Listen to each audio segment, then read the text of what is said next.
कौशल्या के पैर छूकर निकले राम, ये कहकर कि मां मुझे जंगल का राजा बना दिया।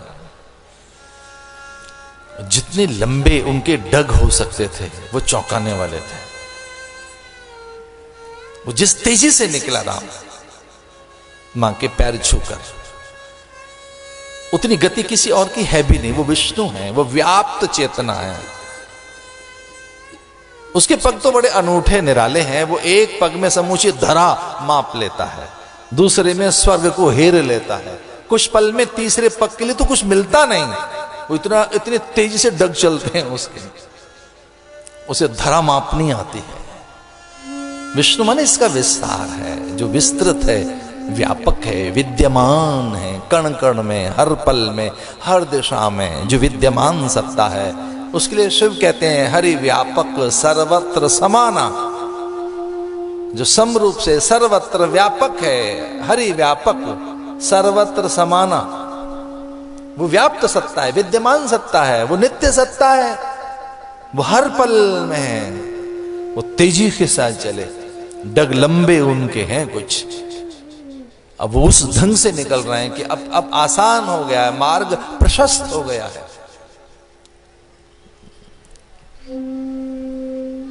उनके डग ठिठक गए, सामने सीता है।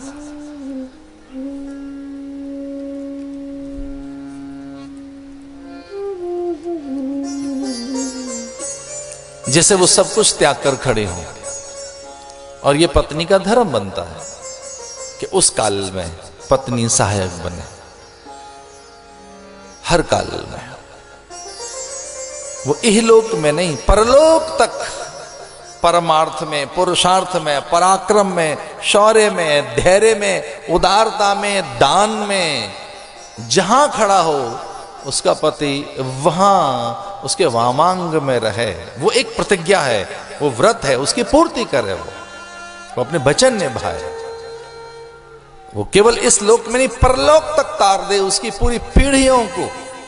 पत्नी मनोरमाम देही मनोवृत्तानुसारणीम तारणीम दुर्ग संसार सागर से कुलोद्भवाम। वो केवल मनोरमा ना हो, वो केवल मन की वृत्तियों के अनुकूल ना हो। तारणीम दुर्ग संसार सागर से, तारणीम दुर्ग संसार सागर से, पूरे कुल का तारण करने वाली सिद्ध हो इह लोक से परलोक तक की यात्रा में। और ऐसा रहा है कि वो यम के पीछे भागी है कि कहां प्राण लेकर जाता है मेरे पति के, ठहर जरा, मैं तेरे साथ चलूंगी। और तब तक, जब तक तेरी पोटली से मेरे पति के प्राण बाहर ना आ जाएं। इतने सस्ते प्राण नहीं है यम, ठहर जरा। और जब यम नहीं ठहरा तो पीछे उसके वो इतना बल रखती है कि फिर यम को भी लेने देने पड़ गए। और फिर किस युक्ति से काल के गाल में से पति की आत्मा को निकाल लाई। वो किसी युक्ति से प्राण पोटली में से पति की जैव सत्ता और प्राण वो छीन लाई युक्ति से। परलोक तक जाए, वो उस लोक तक जाए। पत्नी मनोरमाम देही। राम समझ गए। राम ने कहा भीरु मन आपका, जब मेघ गर्जन करते हैं, आकाश में बिजुरिया चमकती है, तब सहसा आप कसकर मेरा हाथ पकड़ लेती हैं, या कि आपका मस्तक मेरे कंधे पर। इतना डरपोक मन आपका। जंगल में आप मेरे साथ जाएंगे, वहां चिंगाड़ हाथियों की, शेर की दहाड़, वन्य पशु, हिंसक पशु, विषैली विषाक्त वनस्पतियां, वहां दस्युओं का डेरा, वहां निशाचरों का नित्यवास। नहीं नहीं नहीं, आप नहीं जाएंगे वहां। और ये कष्ट मेरा है, ये सुख दुख मेरे हैं, ये वचन मेरे लिए है, उसको प्रमाणित मुझे करना है। मैं दुख नहीं दे सकता। नहीं नहीं, वहां आप नहीं जा सकते, वो योग्य नहीं है आपके लिए। वन नहीं, जिसने एक नुकीला, एक तिनका पतझड़ का न चुना हो और वो चुनने दौड़ी हो कि परिचारिकाएं पीछे से भागी हो, एक अवसर न मिला हो आपको पीले पात उठाने का। जंगल में गए फूल लेने, कुछ दो चार कलियां उतार कर फिर सखियां और चारिकाएं, सेविकाएं आपके लिए अंजुरी भर भर कर फूल देती रही हो, वो जंगल में कहां जाएगी? बिल्कुल नहीं। वो एक अलग प्रकार का जीवन है। वहां दस्यु हैं, वहां पर तो दुर्दांत दैत्य, निशाचरों का डेरा, वो एक पक्ष बता रहे हैं, वो भयानक पक्ष। सीता भयभीत होकर रुक जाएंगे। सीता ने कहा नहीं, ऐसा नहीं होगा। बड़ी सुंदर लगती है मुझे ये चौपाई। मैं पूरी भारत की और सारे संसार की माताओं बहनों को बहुत प्रणाम करते हुए चौपाई समर्पित करता हूं। तुलसी लिखते हैं, जिए बिनु देह नदी बिनु बारी, जिए बिनु देह जिए बिनु देह नदी बिनु बारी, जिए बिनु देह तैसे नाथ पुरुष बिनु नारी, तैसे नाथ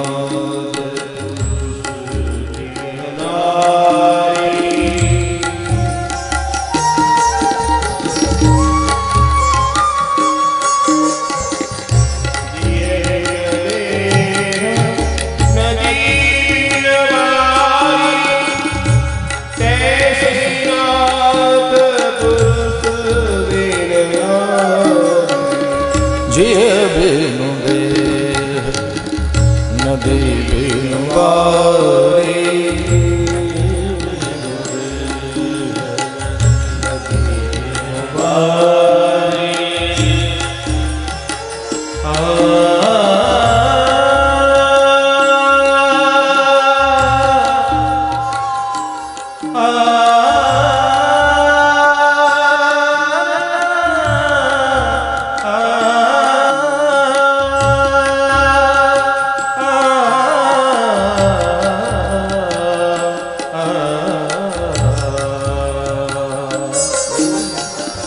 जिए बिनु देह नहीं बिनु बारी, जिए बिनु देह नदी बिनु बारी, तैसे नाथ पुरुष बिनु नारी, तैसे नाथ पुरुष बिनु नारी,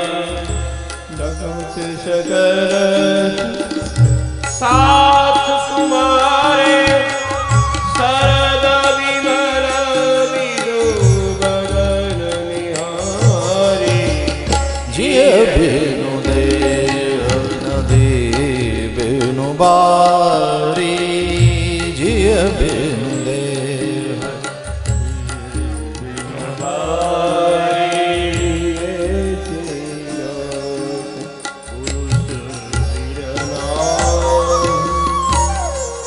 जिए बिनु देह। एक बड़ा दर्शन वो राम को बताने लगी कि बिना प्राण के काया कैसी होती है, बिना श्वास के शरीर कैसा है, बिना आत्मा के देह कैसी है। अगर प्राण न हो देह में तो सब। इसलिए हे देव, आपके बिना मेरा कोई अस्तित्व तो नहीं है, आपसे मेरा अस्तित्व है। मैं रह नहीं पाऊंगी,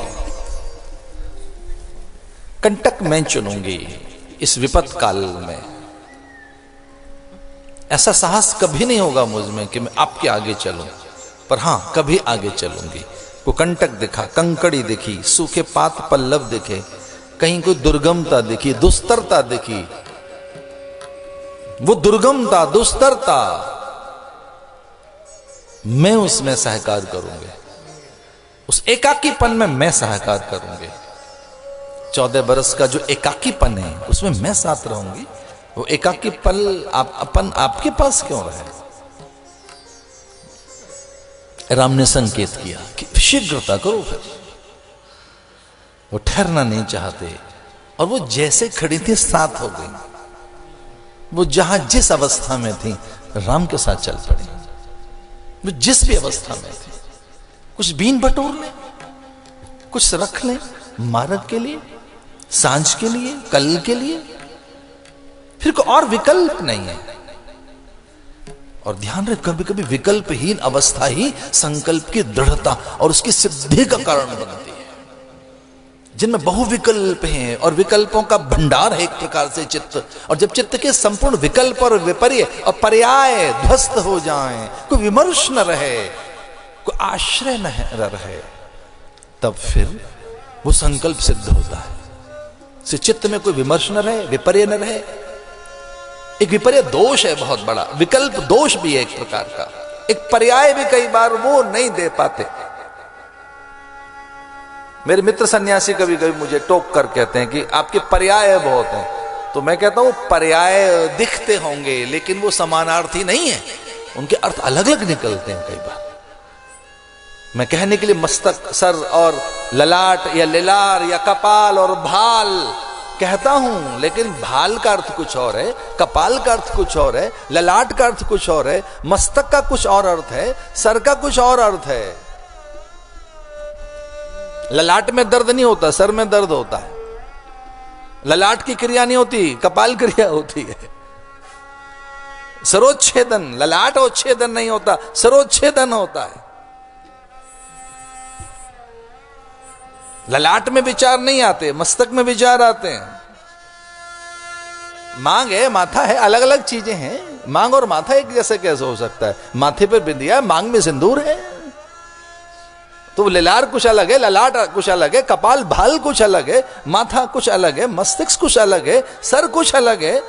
कि जी चलो अब ललाट क्रिया कर दें, सर की क्रिया कर दें। सर की क्रिया नहीं है, कपाल क्रिया है भाई। वो भाल कुछ और है, मस्तक कुछ और है। ये पर्याय नहीं है। आप कहो कि सब पर्यायवाची बोलते हैं बाबा जी, तो पर्याय नहीं है ये, इनके अलग अलग अलग अर्थ हैं, भिन्न भिन्न अर्थ हैं। हाँ, ये एक दिशा में कहीं ये बताते हैं कि वो क्या है। करतल, कर पृष्ठ, करांगुल्य, कराग्र, उनके न्यास में अलग अलग भेद हैं। उपासकों को पता है कि कराग्र क्या है, अंगुलियों का अग्र भाग क्या है, अंगुलियों का मध्य भाग क्या है, अंगुलियों का अंत भाग क्या है, फिर कर पृष्ठ क्या है, कर तल क्या है, नख का अर्थ क्या है, अंगुष्ठ और अनामिका, तर्जनी, मध्यमा और कनिष्ठिका के अर्थ क्या है। इन टोटलिटी में पूरा ये हाथ है एक पूरा, पर इनके अर्थ अलग अलग हैं भाई, इनके काम अलग अलग हैं। जो न्यासी हैं वो जानते हैं, जो अगर न्यास कर न्यास करना जानते हैं।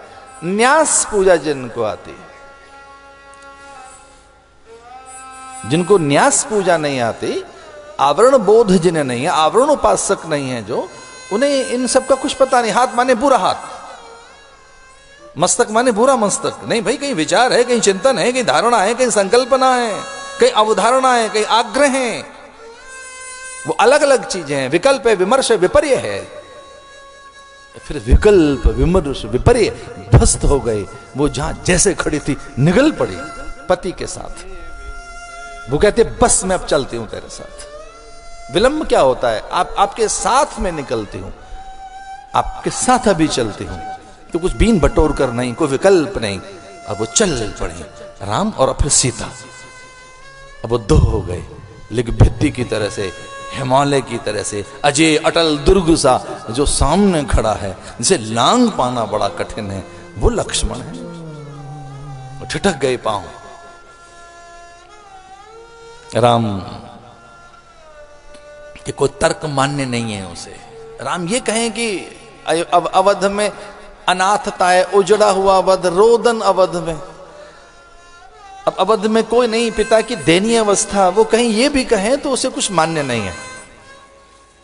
और ये सारे तर्क ध्वस्त हो गए राम के कि पिता की दयनीय अवस्था है, वो शोक की अवस्था में, रोग की अवस्था में, वो कुछ सोच नहीं पा रहे हैं, ठीक निर्णय नहीं ले पा रहे, आंखें नहीं मिला पा रहे हैं। उनकी आंखों में आंसू, और केवल आंसू, हिचकियों के अलावा कुछ नहीं है उसके पास। वो वृद्ध हैं, पिता हैं, धर्म बनता है लक्ष्मण तेरा, तो वहां जाओ, उनकी सेवा में वहां पहुंच। एक आश्रय चाहिए उनको, पर लक्ष्मण को ये कोई मायने नहीं रखता।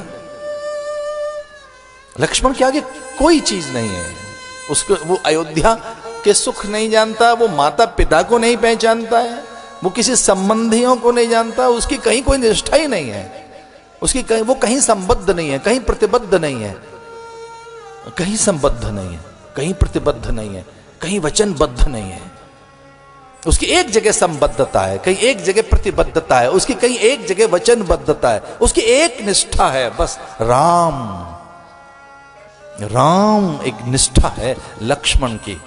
लक्ष्मण उपासक है, लक्ष्मण एक निष्ठावान है, एक निष्ठ है, और उसकी एक निष्ठा है राम। माता रामो मत पिता रामचंद्र, स्वामी रामो मत सखा रामचंद्र।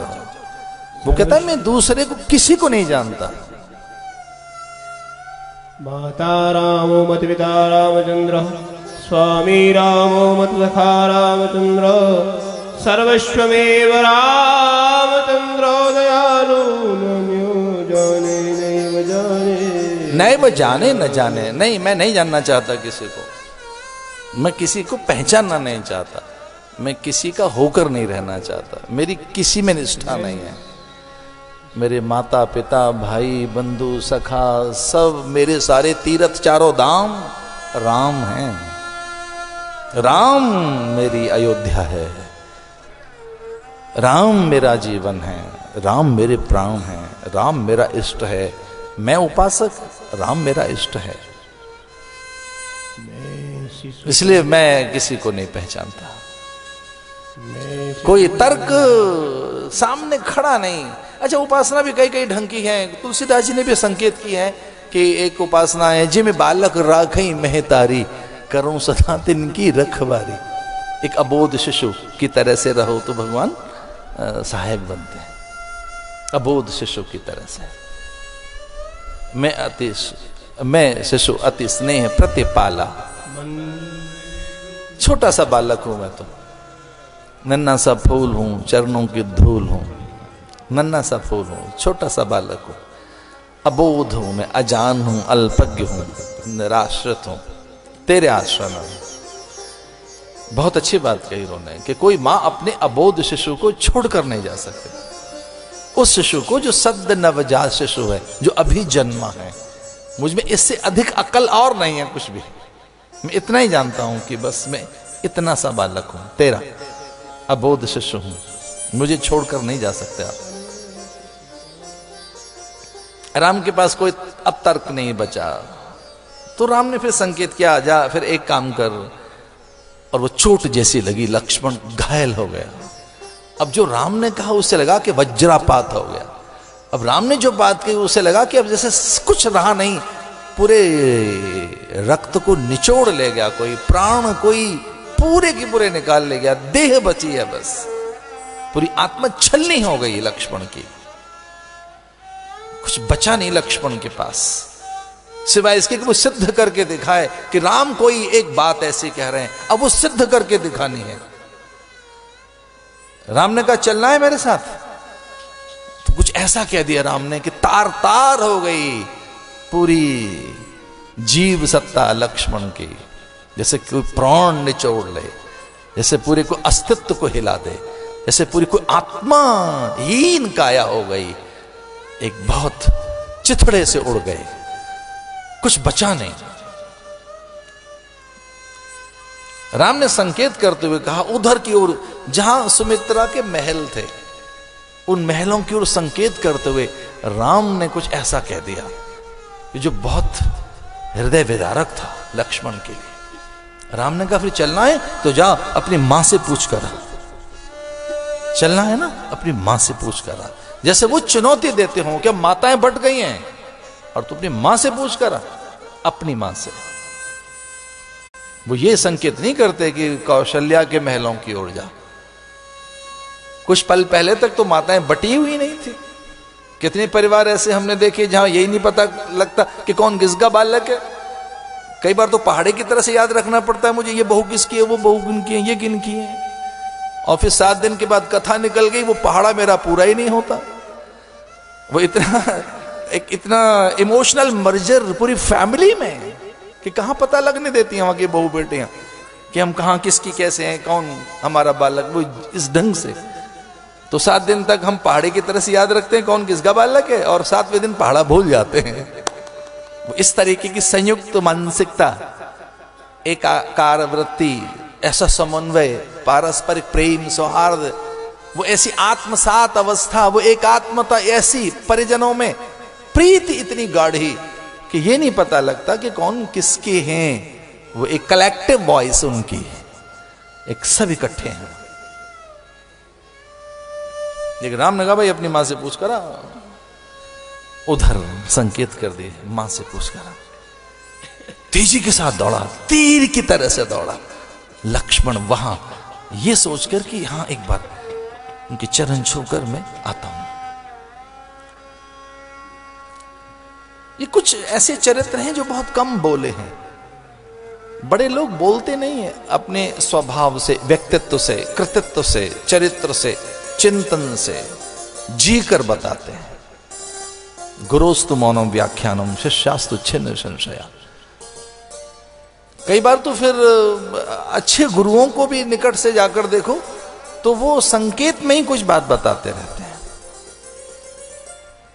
चरित्र से बताओ, जी कर बताओ, स्वभाव से बताओ, बोलकर कम बताइए, जी कर बताइए। उपदेश जी कर बताया जाए, जी कर, अपने स्वभाव से, अपने चरित्र से, अपनी मर्यादाओं से, अपनी भंगिमाओं से, अपने भास आभास से आप चुप रहें और आपकी उपस्थिति उपदेश देती रहे। आपकी उपस्थिति से उपदेश जाए। आप बैठे भर हैं, आपका भास आभास, उपस्थिति, आपका मौन, और ऐसा लगे कि कोई एक वाग्धारा निर्झर की तरह से बह रही है और कोई बड़ा प्रपात नदिया की तरह से वेगवान है, एक वेगवती कोई नदिया की धारवत आपके उपदेश झर रहे हों, बह रहे हों और आप मौन हो। ऐसा उपदेश हो, हमें चुप्पी है और उपदेश चल रहा है आपके चरित्र से। कौशल्या कुछ बोली होंगी, सुमित्रा तो कभी नहीं बोली, उन्हें बोलना आता भी नहीं है। वो तो बीच में है, या तो बड़ी बोलेगी या फिर छोटी को अवसर मिलता है, वो तो मझली है, अवसर कम मिलते हैं उसे। तो आज अवसर मिल गया है बोलने का। कभी अवसर हाथ लगे तो नपा तोला बोलना, सही बोलना, सार्थक। बहुत आवश्यक नहीं कि बड़ों के बीच में बोला जाए, मौन ठीक रहता है बड़ों के बीच में। सुनो अधिक, बोलो कम। और कभी अवसर हाथ लगे बोलने का तो सत्य बोलना, सार्थक बोलना, प्रिय बोला, प्रियम ब्रूयात, मीठा बोलना। और कुछ ऐसा बोलना कि कोई इतिहास बन जाए, कुछ ऐसा बोलना कि आदर्श बन जाए, कुछ ऐसा बोलो कि सिद्धांत बन जाए। कभी कभी तो बोलते हैं उच्चतम न्यायालय के न्यायाधीश नजीर बन जाता है। वो कुछ बोले तो नजीर, वो कुछ बोले तो कानून बन जाता है। कहां बोलते हैं वो, कहां कुछ लिखते हैं? कुछ एक दो पंक्ति तो लिखते हैं बस, वो कुछ एक दो बारी तो कुछ बोलते हैं, फिर वो कानून बन गया। उसके आश्रित फिर चलता है, विधि व्यवस्था चलती है।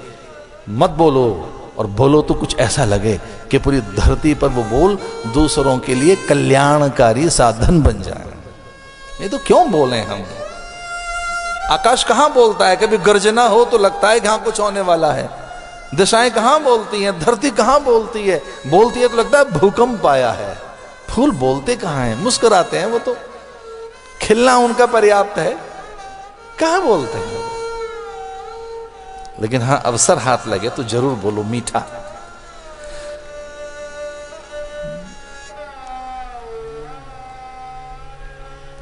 निकट आए लक्ष्मण को देखकर कहा था सुमित्रा ने, और उसे अवसर मिल गया था बोलने का। वो अपने पुत्र को कहने लगी कि बेटा, आज मैं संबंधों का सच उगल दूं क्या है। क्यों कई बार संबंधों का सच छिपा रहता है, संबंधों का सच बहुत से रहस्यों की परतों में दबा रहता है। कई बार बड़े रहस्य, और कई बार बहुत बड़े आवरण, कई बार एक बहुत बड़ा झूठ, एक इतना बड़ा भित्ति बन जाता है कि उसमें सच छुप जाता है। इसलिए संबंधों का सच उजागर कर दूं आज मैं, एक संबंधों का सच उगल दूं मैं। संबंध क्या हैं तेरे और मेरे?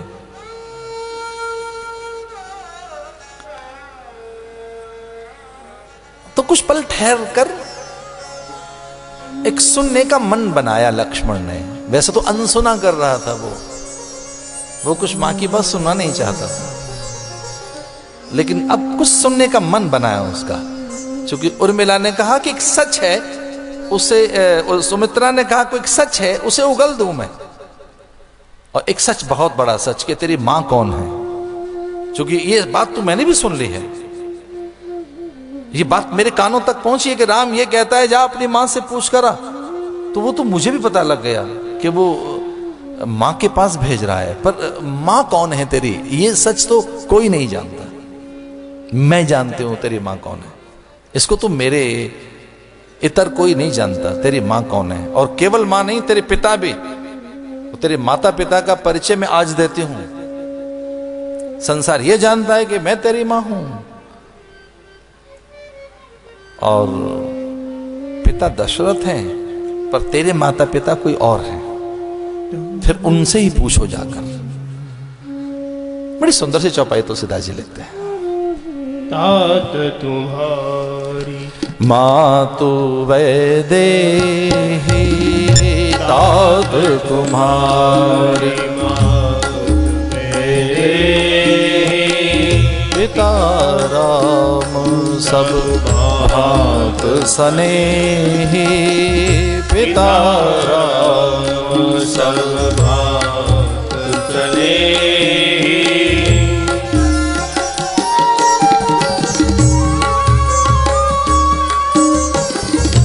तात तुम्हारे मातु वैदेही, पिता राम सब भांत सनेही।